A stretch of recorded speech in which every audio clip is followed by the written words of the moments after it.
శుభోదయం.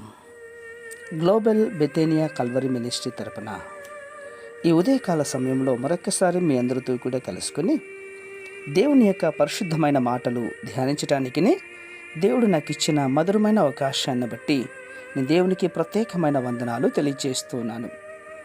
ఈరోజు కూడా పరిశుద్ధమైన వేద గ్రంథంలో నుండి మరొక చక్కటి మాటని చదువుతున్నాను. దయచేసి గమనించండి. మత్తయి సువార్త 18వ అధ్యాయము 20వ వచనాన్ని నేను చదువుతున్నాను. దయచేసి గమనించమని ప్రభు పేరిట మనవి చేస్తున్నాను. మత్తయి సువార్త 18వ అధ్యాయము 20వ వచనము. ఏలయనగా ఇద్దరు ముగ్గురు నా నామమున ఎక్కడ కూడియుందురో అక్కడ నేనును వారి మధ్యను ఉందునని చెప్పెను. దేవునికి మహిమ కలుగునుగాక.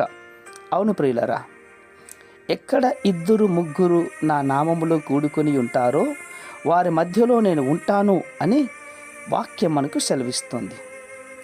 యేసుక్రీస్తు యొక్క నామంలో ఇద్దరు ముగ్గురు కూడుకొని ప్రార్థించినప్పుడు, వారు ఒకటిగా చేరి పాటలు పాడుకున్నప్పుడు, ఆయనను ఆరాధిస్తున్నప్పుడు ఆయన వారి మధ్యలో ఉంటాడు అని సెలవిస్తోంది.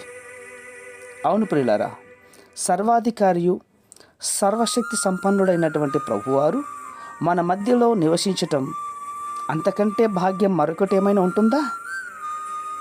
యేసేపులోనూ దానియేలులోనూ దేవుని యొక్క ఆత్మ నివసించటం ఆ దేశంలోని అన్యరాజులు కూడా గ్రహించగలిగారు.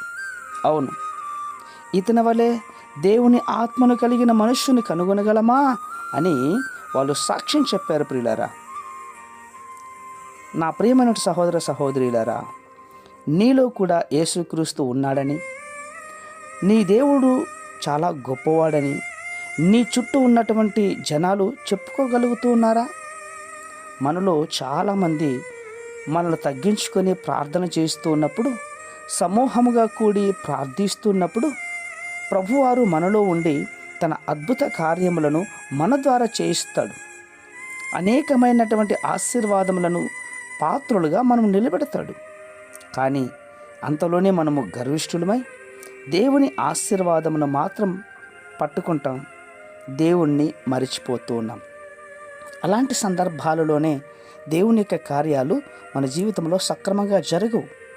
ఈ మాట వింటున్నటువంటి ప్రియ సహోదర సహోదరులారా, మనం దేవునిలో ఎంతగా తగ్గించుకొని ప్రార్థన చేస్తామో అంత గొప్పగా దేవుని యొక్క కార్యాలు జరుగుతాయన్న విషయాన్ని మరిచిపోవద్దు. అందుకోసమే ఇద్దరైనా సరే ముగ్గురైనా సరే మనం ఆత్మవిశ్వాసంతో ప్రార్థన చేస్తే గనక దేవుడు అద్భుత కార్యాలు చేస్తాడు అన్నటువంటి దాంట్లో సందేహమే లేదు.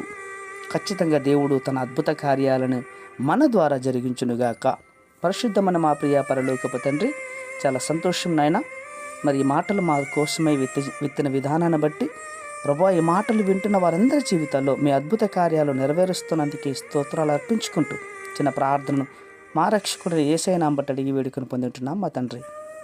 ఆమేన్, ఆమేన్, ఆమేన్.